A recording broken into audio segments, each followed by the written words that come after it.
Pour beaucoup, le Club Dorothée nous a fait découvrir de nombreux dessins animés japonais. Mais le Club Dorothée était aussi synonyme de rediffusion à l'infini, surtout pendant les vacances scolaires. Souvenez-vous, on avait l'impression de tourner en rond sans jamais voir la fin. Et beaucoup de fans, comme ceux de Dan Cougar, n'ont jamais connu le dénouement de leur série.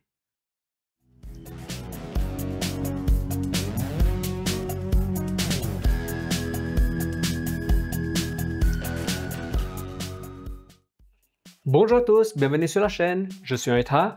Vous n'avez plus besoin de le faire parce que je vais le rechercher pour vous.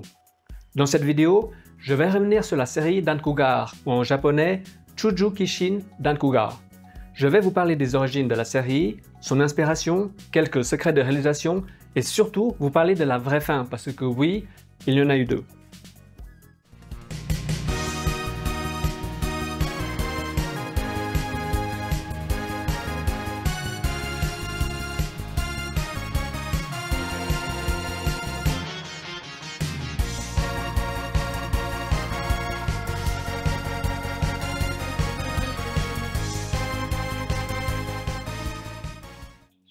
Merci pour votre retour positif sur la dernière vidéo.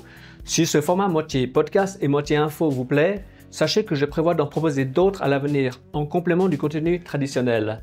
Pour les vidéos dossiers comme Dan Cougar, j'aime bien commencer par un contexte général avant de plonger dans le synopsis. Par contre, le format podcast me permet d'explorer des thèmes de manière plus large, en commençant sur un sujet avant de l'élargir, comme je l'ai fait avec le pourquoi de la popularité de X23 au Japon.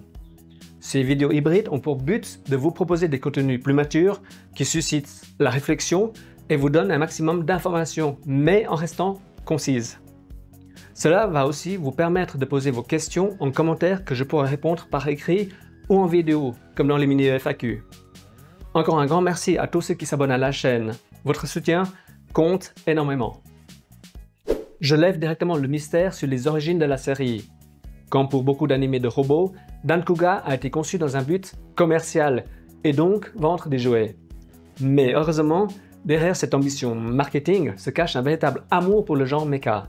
Les créateurs sont de vrais passionnés et vont réussir à insuffler à Dan Cougar une âme qui va lui permettre de se démarquer des références comme Gundam et Macross. Alors que Toei Animation et Sunrise sont reconnus pour leur production originale à grande échelle, le studio Asahi excelle dans un rôle plus discret, mais tout aussi essentiel dans l'industrie de l'animation japonaise, la sous-traitance. Cela signifie qu'ils collaborent avec d'autres studios pour réaliser des projets. Cette polyvalence fait que les membres de ce studio sont capables de travailler sur différents types de projets, comme des séries TV, aux films, en passant par les OAV. Le studio Asahi a été fondé au milieu des années 70 et leur expérience dans le domaine de l'animation leur permet d'offrir une grande qualité de production tout en restant une petite équipe, mais avec un énorme réseau de talents externes. Et justement, après avoir travaillé sur des franchises comme Gundam et Macross, tiens donc, le studio va lancer sa série maison avec le projet Chuju Kishin Dan Cougar en 1985.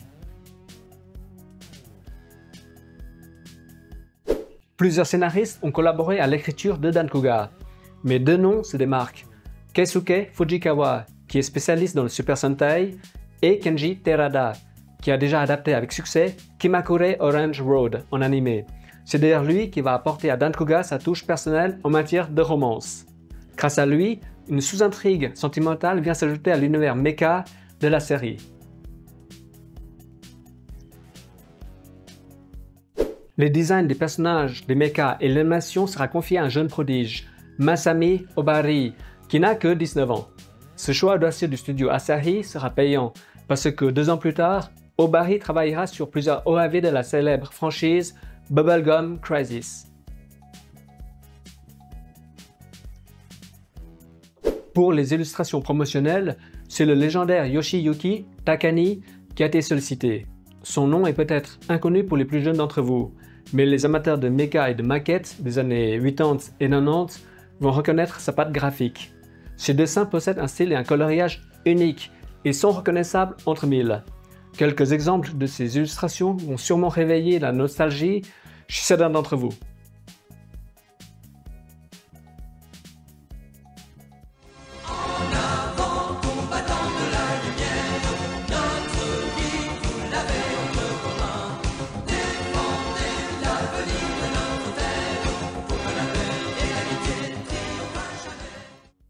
Pour conclure, la bande-son de Dankuga est étonnamment excellente. Les musiques de fond et les vocaux puent les années 80. Elles ne sont pas toutes mémorables, mais comme je l'ai déjà souligné, une bonne musique peut nous aider à faire vibrer et nous aider à nous souvenir d'une série pendant longtemps. Le secret de cette réussite vient du compositeur Osamu Tezuka, qui est un passionné de shoot'em up. Je vous laisse écouter ces extraits. Si vous êtes de la génération arcade, 8 et 16 bits, vous allez comprendre.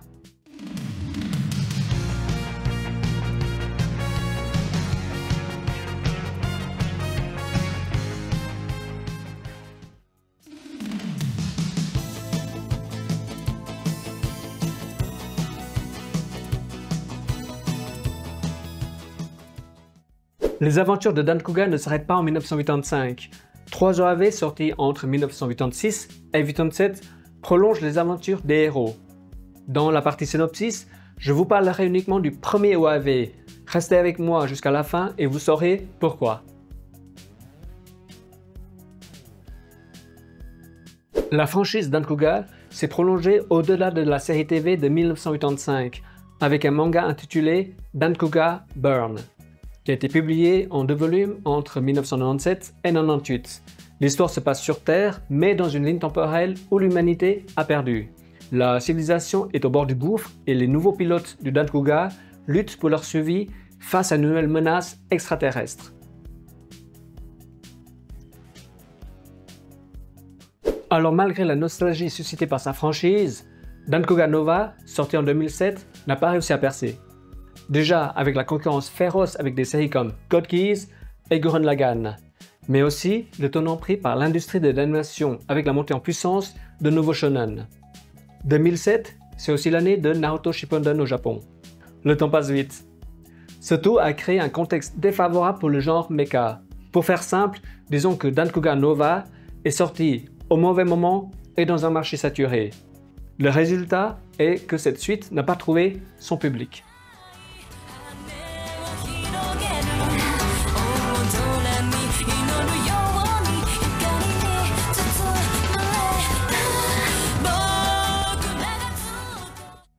Avant de commencer à vous parler du synopsis, sachez que je vais me baser sur la version japonaise de la série TV. Donc, je n'utiliserai pas les prénoms et les noms français qui avaient été utilisés pendant sa diffusion au Club Dorothée. Pour ceux qui ne connaissent pas de problème, je vais mettre des extraits. Comme d'habitude, si vous ne voulez pas être spoilé, allez à la conclusion directement. Vous êtes prêts? 3, 2, 1, c'est parti! La série commence directement avec l'arrivée d'une flotte extraterrestre dans le système solaire, et plusieurs généraux antagonistes se présentent devant l'empereur Muge Zarbados, que je vais prononcer qu'une seule fois.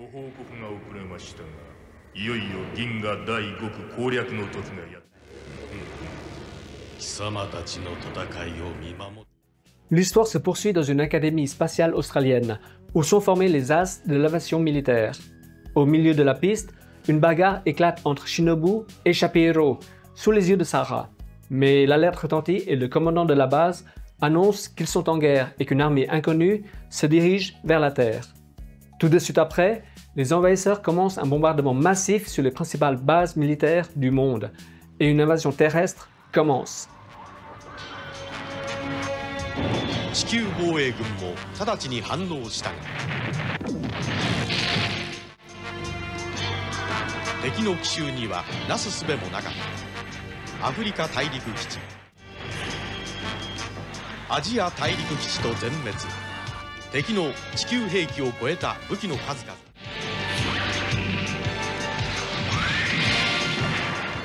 侵略軍はムゲ・ゾルバドス帝国と名乗り。 Ensuite, nous retrouvons la flotte extraterrestre aux alentours de la Lune. Les forces de défense terriennes lancent un avertissement, sinon le combat sera engagé. Malgré leur arsenal, la technologie militaire extraterrestre dépasse les forces de défense, qui vont se faire détruire.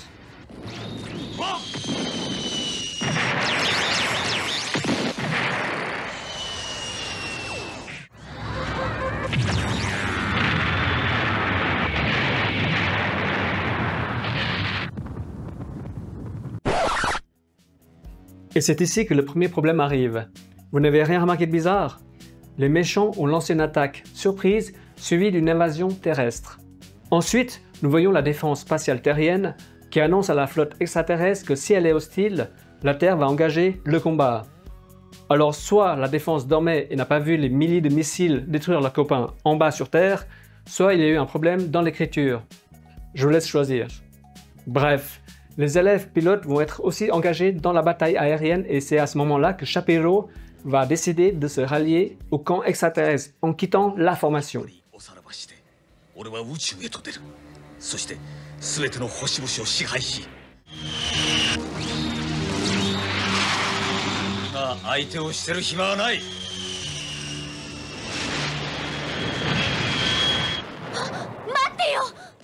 De son côté, Shinobu engage le combat et va comprendre que l'ennemi connaît leur tactique de combat et va désactiver le pilotage assisté pour passer en mode manuel.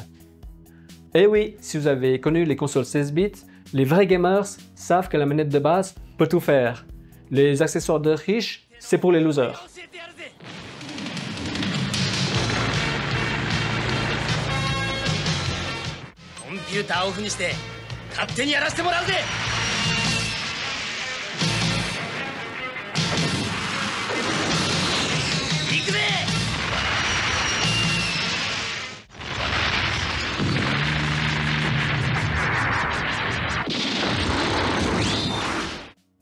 Grâce à ça, il va réussir à toucher plusieurs vaisseaux extraterrestres et même lancer des missiles. Cette initiative va inspirer les autres élèves et vont aussi commencer à passer en mode manuel. Et miracle, tout le monde arrive à tirer. Devant une défense terrienne aussi féroce, les méchants battent en retraite.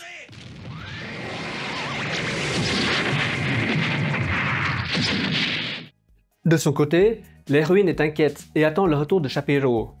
Shinobu annonce qu'il n'y a que deux scénarios possibles. Soit son avion a été abattu, soit il a rejoint le camp ennemi. Sarah refuse de croire le héros et lui colle une mandale.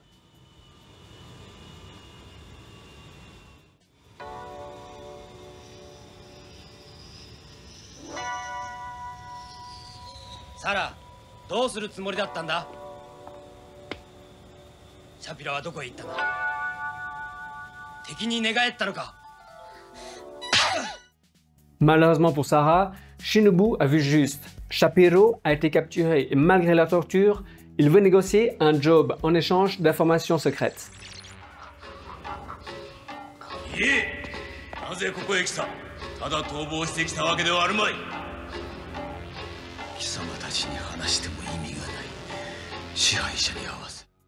Quelque temps plus tard, nous retrouvons Sarah qui attend toujours le retour de Shapiro. Shinobu arrive pour s'excuser, mais l'académie est soudainement attaquée, alors qu'ils sont censés être dans un lieu secret. Pour Shinobu, c'est la preuve que quelqu'un a donné la position de la base, qui je le rappelle n'était pas cachée du tout.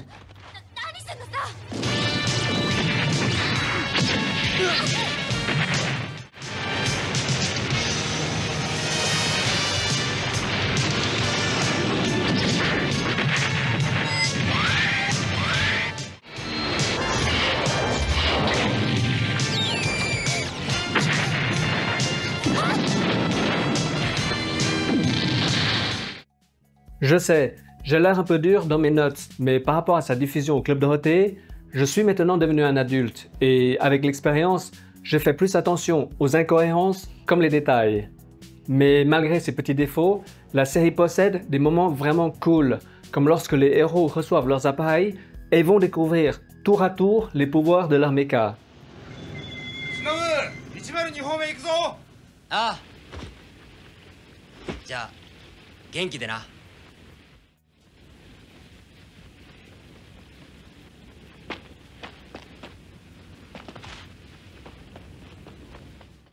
Shinobu, qui sera le premier à rejoindre la formation d'Ankuga, va voler avec son Eagle Fighter.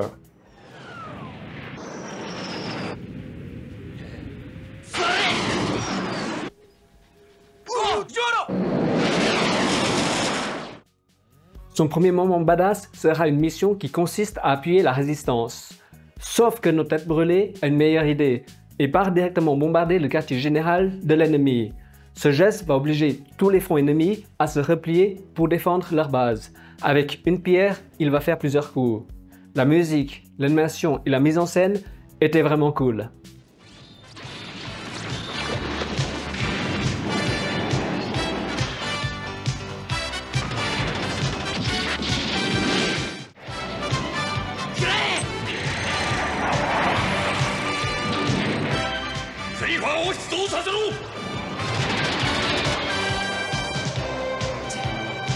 たねや。おっと。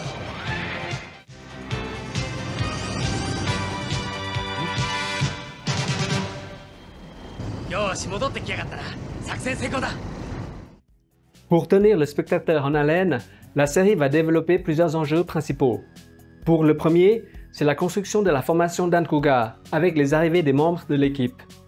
Le deuxième pilote ne sera que Sarah elle-même, qui va recevoir un tank capable de se transformer en cougar.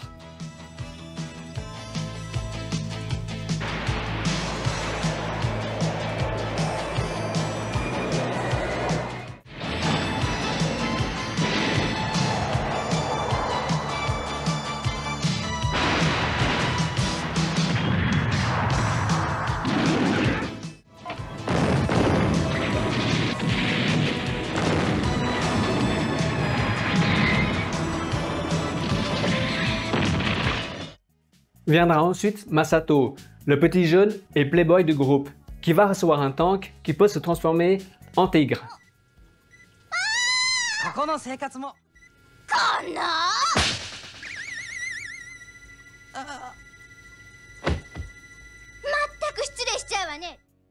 Et enfin Ryo, le dur au grand cœur qui va recevoir un véhicule lourd qui a la capacité de se transformer en mammouth.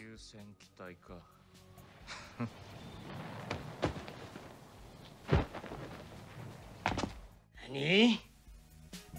俺の好きにさせてもらうってことさ。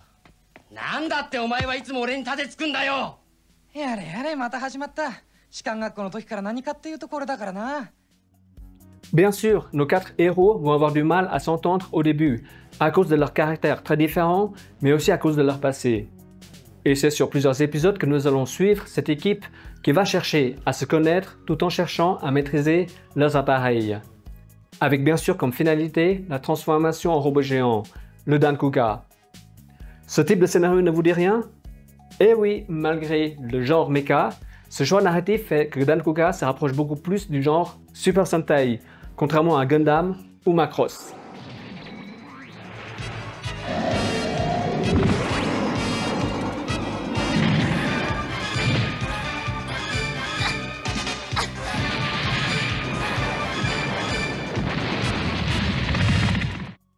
L'autre enjeu majeur pour captiver les spectateurs sera l'ascension de Shapiro au sein de l'Empire, puisqu'en échange d'informations et de traîtrises, il va petit à petit grimper les échelons de l'Empire, qui fonctionne apparemment à la méritocratie. Au passage, il va aussi attirer l'attention d'une antagoniste féminine. Avec Sarah, l'héroïne, cela créera une sous-intrigue amoureuse dont je vous ai parlé au début.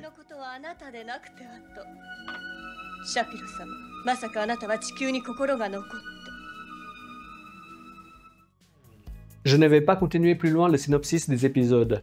Sans dévoiler trop d'éléments, disons simplement que la série suit une structure assez prévisible malgré l'arrivée de nouveaux personnages. S'il y a des fans de Dankuga, vous savez que si je me moque gentiment, c'est aussi parce que j'adore ces vieux dessins animés. Quoi qu'il en soit, n'hésitez pas à regarder la série pour vous faire votre propre opinion. Je finis juste avec les deux fins de Dankuga. L'épisode final de la série TV n'est pas la vraie fin. Si l'Empire va perdre la bataille sur Terre et que Shapiro va recevoir le sort qu'il mérite, parce que courir après deux filles à la fois ce n'est jamais bon, et comme dirait notre bon vieux Nicky Larson, et quand une femme veut se venger, c'est terrible. La véritable fin va venir du premier OAV.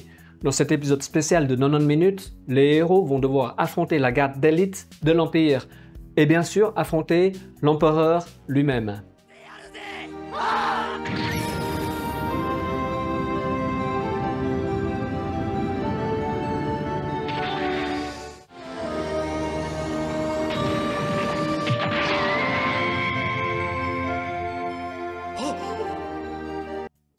Je reviens sur l'héroïne de la série, Sarayuki, qui a bénéficié d'un soin vraiment particulier de la part des auteurs de Dankuga, avec un design et une sous-intrigue plus poussés. Dans un magazine spécialisé, les créateurs ont révélé que le choix du vermillon pour ses cheveux n'était pas arrivé par hasard. Cette couleur vibrante a été sélectionnée pour mettre en valeur sa longue chevelure et aussi la faire sortir du cadre lorsqu'elle porte son uniforme de pilote. Ce contraste entre le vermillon, qui est une couleur qui évoque la féminité, et le caractère parfois tomboy du personnage, crée une identité visuelle très forte. Son caractère de garçon manqué et bagarreur est encore plus accentué par l'absence de vêtements sous le haut de son uniforme. Cette dualité a fasciné beaucoup de fans japonais à l'époque.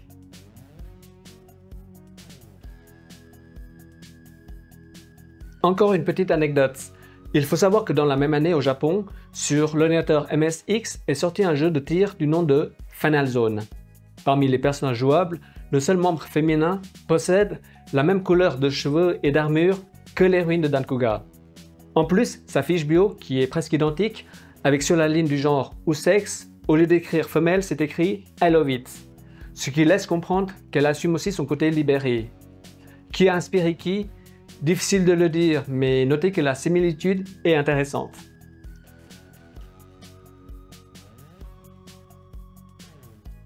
Encore une autre anecdote. Tout comme la manière de s'habiller de l'héroïne de Dankuga, qui laisse fantasmer qu'elle ne porte rien sous le haut de son uniforme, cette tenue ne vous rappelle rien? Mais si, nous avons aussi le personnage de Sniper Wolf, de Hideo Kojima. Je ne sais plus dans quel magazine de jeux vidéo japonais c'était, mais je me souviens que des fans de Dankuga avaient soulevé des parallèles entre les deux personnages.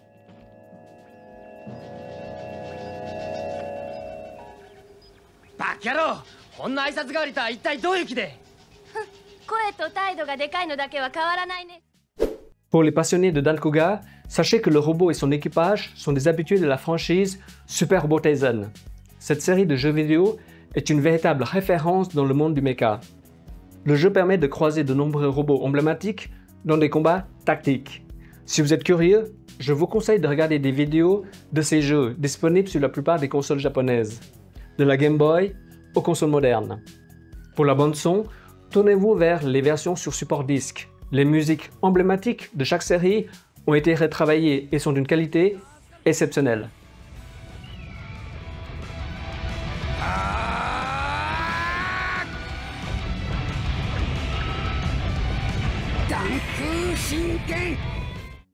Pour finir avec ça, au début des années 2022, le studio Asahi avait annoncé le retour de Dankuga en jeu vidéo. Les fans étaient comme des fous. Vous imaginez un shoot'em up à l'ancien mais avec Dankuga? Eh bien, comme pour les samouraïs de l'Éternel, il s'agissait juste d'un crossover où Dankuga fait un caméo dans un jeu mobile du nom de Iron Saga. De mon avis, Dankuga est une série qui occupe une place particulière dans le paysage de l'animation japonaise. Sorti en 1985, Dankuga a réussi, à sa manière, à marquer une génération de fans de mecha. Mais comme toute œuvre, il suscite aussi des avis partagés. Parmi les points forts, je dirais sans hésiter l'ambiance rétro comme le design des mechas et l'esthétique générale de la série, qui lui donne un charme typique des années 80. Ensuite viennent les personnages. Même si cela reste classique, chacun dispose de sa personnalité et on s'y attache malgré tout.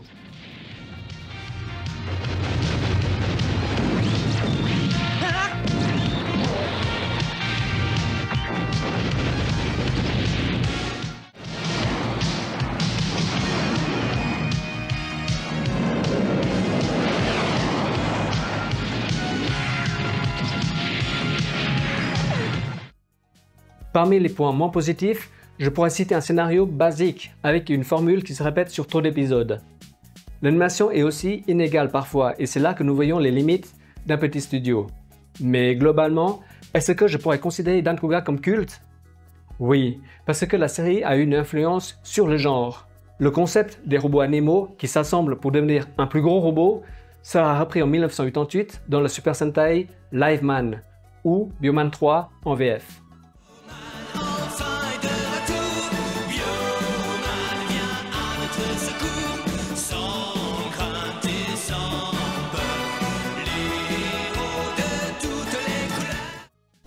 Voilà, nous arrivons à la fin de ce dossier sur Dankuga. Merci d'avoir suivi cette vidéo. Et vous, qu'en pensez-vous? Connaissez-vous Dankuga? Quels sont vos souvenirs de cette série? N'hésitez pas à le partager dans les commentaires. Pour le prochain thème de la prochaine vidéo, je vais aborder un sujet tabou qui commence à secouer l'industrie du manga au Japon. Pour l'instant, c'est minimisé, mais je sens venir la crise. Quoi qu'il en soit, le sujet sera passionnant à débattre. En attendant, je vous dis à bientôt et prenez soin de vous, c'est très important.